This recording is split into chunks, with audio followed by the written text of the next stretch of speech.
জিকর তদন্তে কেন সন্দীপের বয়ান রেকর্ড করা হয়নি, কেন জিজ্ঞাসাবাদ করা হয়নি কলকাতার নগরপালকে? হাইকোর্টে জমা দেওয়া অতিরিক্ত হলফনামায় এই প্রশ্নগুলিই তুলেছিলেন নির্যাতিতার বাবা মা।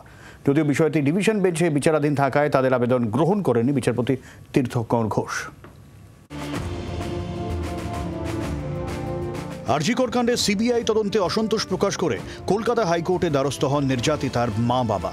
তদন্ত প্রক্রিয়া নিয়ে একাধিক প্রশ্ন তুলে অতিরিক্ত হলফনামাও জমা দেন, কিন্তু বিষয়টি ডিভিশন বেঞ্চে বিচারাধীন থাকায় তাদের আবেদন গ্রহণ করেননি বিচারপতি তীর্থঙ্কর ঘোষ। বুধবার প্রকাশ্যে এলো হলফনামার বিষয়বস্তু।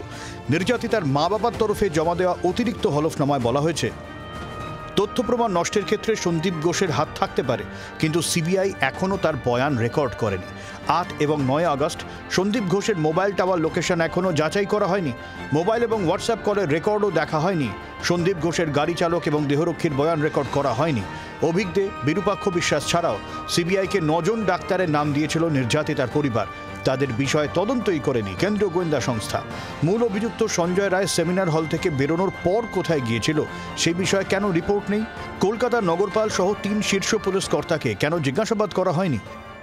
অন্যদিকে 26 তারিখের পরেও ডোরিনা ক্রসিংয়ে অবস্থান চালিয়ে যেতে কলকাতা পুলিশ কমিশনারকে চিঠি দিয়েছে জয়েন্ট প্ল্যাটফর্ম অব ডক্টরস। একই সঙ্গে ডোরিনা ক্রসিংয়ের নাম বদলে অভয়া ক্রসিং রাখার দাবিতে মুখ্যমন্ত্রী মমতা বন্দ্যোপাধ্যায়কে চিঠি দিয়েছে West Bengal doctors forum. Arnabangshu, অর্কদীপ্তের রিপোর্ট, জি 24 ঘন্টা। বাংলার আওয়াজ, বাঙালির আবেগ, জি 24 ঘন্টা।